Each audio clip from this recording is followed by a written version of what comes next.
I'm going to take a little break from the frets and come back to them later.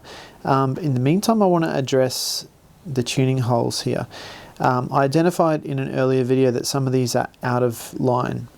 I think you can probably see that one is sitting out of line, and one of these two could be considered out of line as well. So if I run a straight edge along here, you can pretty much see that that one's the odd one out. These other two aren't, well, you could maybe say that this one's a bit off as well. So when I put the tuners in,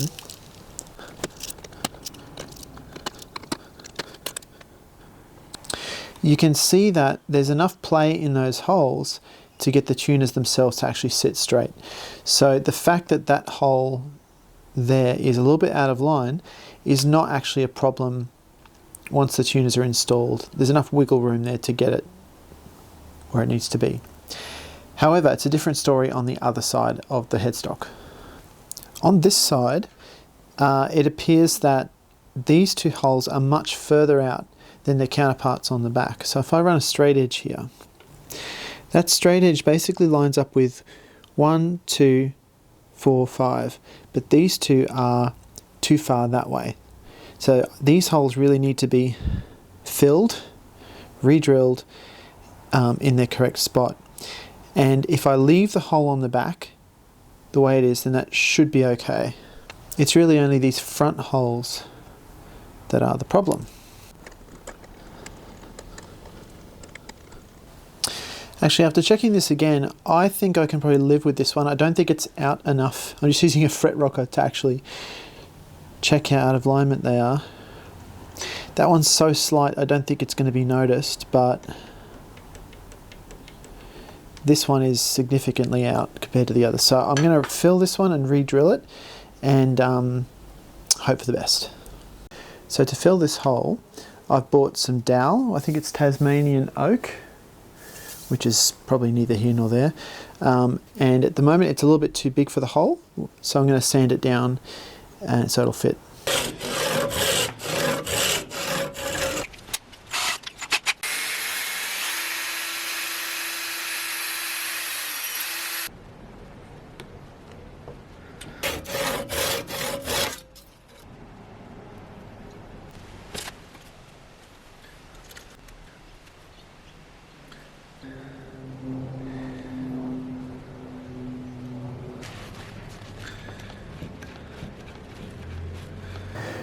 Okay, so while the glue is drying up here, I'm going to keep this clamped and leave it this way for about 24 hours. Now the rest of the frets here, as you know, they've been leveled and they've been crowned using the 3-corner fret file. The next step, well, there's many ways I could approach the next step. I've done a lot of research and there's really no one particular order people do the next stage in. So I'm going to use a fret end dressing file, which has a flat bottom and it has file edge on either side. And I'm going to use this to just take the sharp edge off the bottom, off the edge of each fret. And then I'm going to come back, tape it up, use some sandpaper and some fret rubbers to continue with the rest.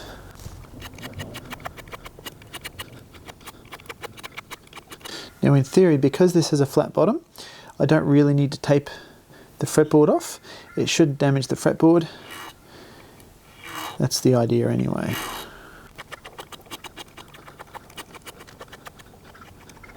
Another reason I don't really want to tape the fretboard off before doing this is because that layer of tape will lift the file up just a little bit, enough that it will leave a little bit at the bottom of the fret unfiled.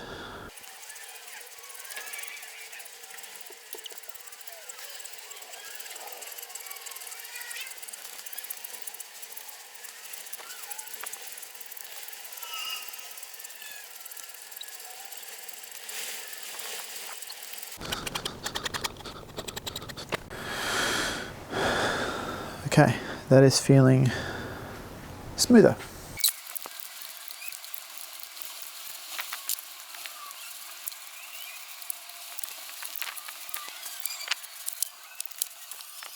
So the next step is to take a piece of 400 grit sandpaper, wrap it around my finger, and actually run it up and down the frets like this, including the fret ends. And this is going to just take all the hard edges off any flat spots that are still on the top of the frets.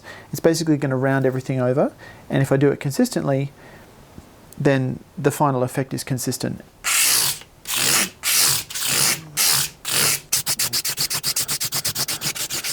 Now you might be wondering, am I just re-leveling the frets with my finger? Well, not really, because as the sandpaper runs over each fret, it's kind of bumping along, and it's only catching the leading edge of each fret as I go this way, and the trailing edge of each fret as I go this way. So it's really just taking the hard edges off the shape of the crown. The next thing is I'm going to take a piece of cardboard, and I'm going to wrap my 400 grit sandpaper around it like that. And I'm going to continue the rounding over process on each fret. And these are tips I got from the Crimson Guitar YouTube channel, by the way. 400 grit wet and dry paper. Take a credit card, wrap the 400 grit paper around. Like so. Another technique is jumping over the fret, slightly rounding them over, slightly polishing them, and that works all right. Okay, so this is a medium fret rubber. This is a chrome polish, dab some on, and then you just polish away.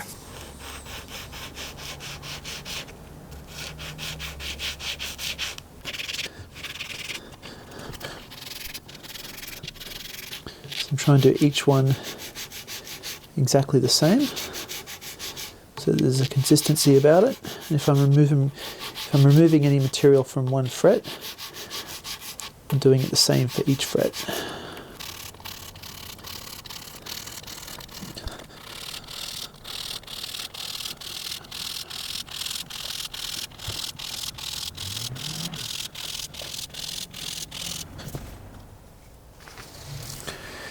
Okay, next step is take the same piece of cardboard and just flick it.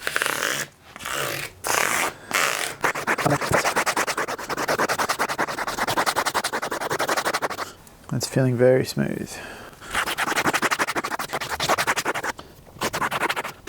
Okay, now I'm going to use a couple of these fret rubbers. Now I got these from Crimson, but I've also got a set from Stu Mac, which are a similar sort of thing. But from Crimson I've got a medium grade and a superfine. So I'm going to start with the medium, and just like I saw in the instructional video from Crimson Guitars, I'm going to run this up and down the frets.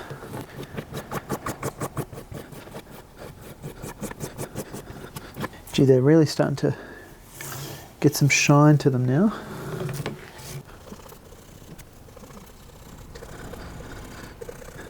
So I'm trying to keep the fret rubber essentially tilted and not let it spend too much time completely on the top of the fret. I want to keep it kind of tilted so that it's helping to round off the fret and polish it at the same time, remove any scratches. This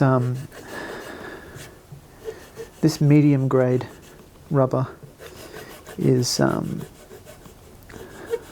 not sure what grit it would be compared to in sandpaper, but it's basically some kind of sandpaper aggregate suspended in rubber.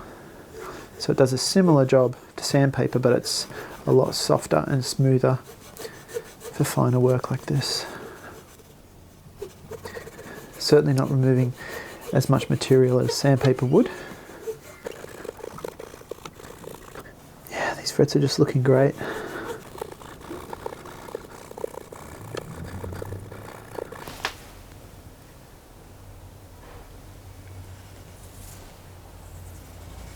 Cool. Alright, now I'm going to go back with the superfine.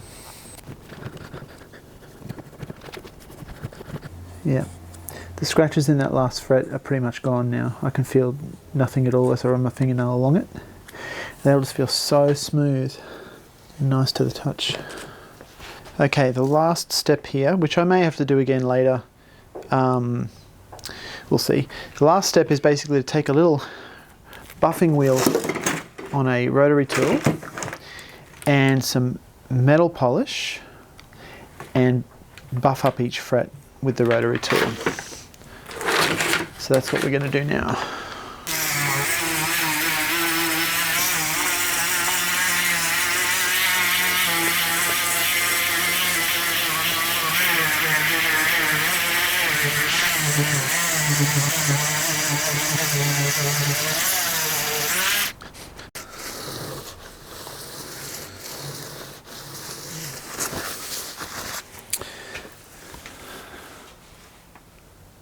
Wow. They look great. Feel great. You might have noticed there I just ran some paper towel along the edge. No tears, no rips, which means that these sides and these edges are nice and smooth, and they're not going to hurt my fingers or my hands if I'm running up and down the fingerboard. They're just the way they should be.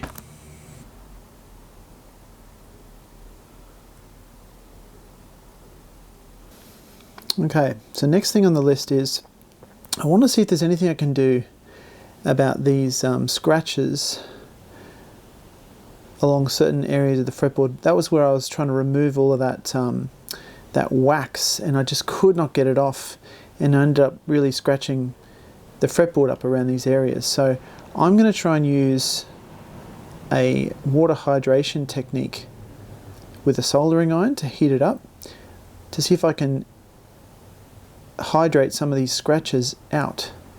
So let's look at this as a before. Let's say this one here, this little scratch along here. There's also quite a big scratch here along the 7th fret. So we'll see if I can do something about that. Don't know if it's going to work or not. So take a damp rag and a heated soldering iron, and we're basically going to steam the scratch.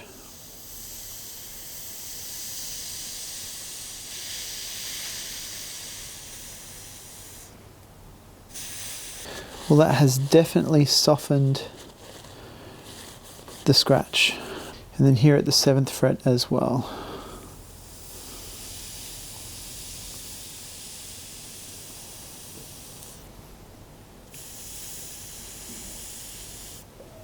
Yeah, that's a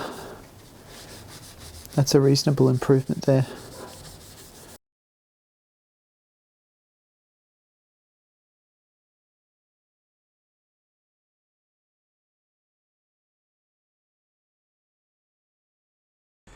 So I'm going to see what I can do about some of these ugly kind of chip outs around these frets. So I'm going to pick like an area like this that's fairly bad, fairly obvious, and I'm going to see if I can fill it with sawdust and super glue, sand it back, and see if I can improve that.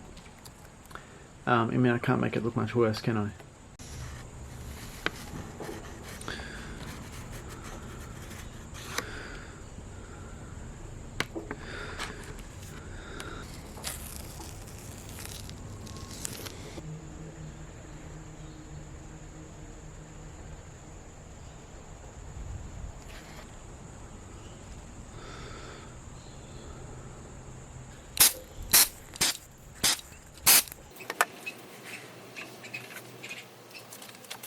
So I've just stuck some 400 grit sandpaper to the end of this screwdriver, and I'm going to see if I can start with that.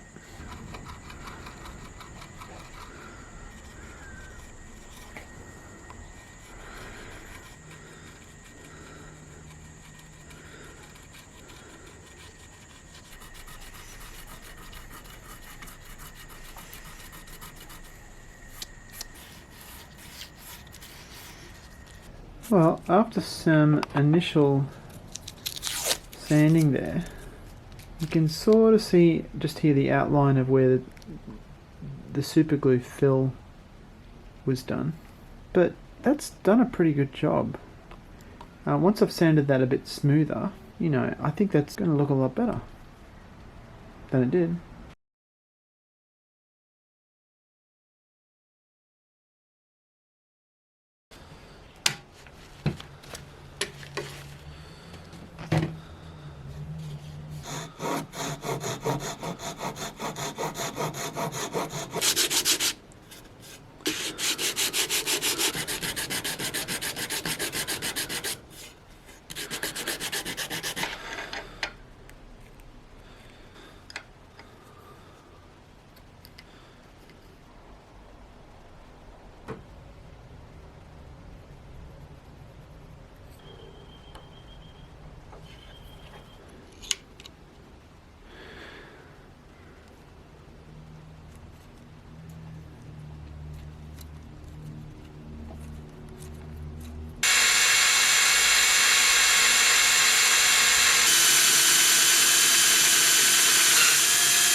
Okay, so after all that, it looks like this one's now, before it was too far that way, now it's actually too far this way, so it's still not perfect.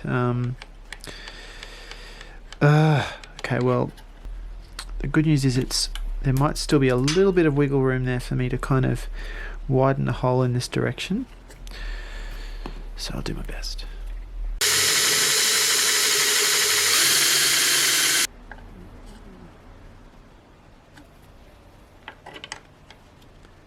That's better.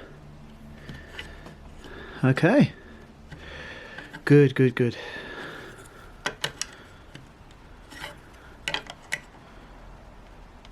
Okay. So this hole is now a little bit oblong. It's a little bit longer on this side. That's allowed this insert to kind of drift a little bit to the right, and now it's perfectly in line with the others. Brilliant.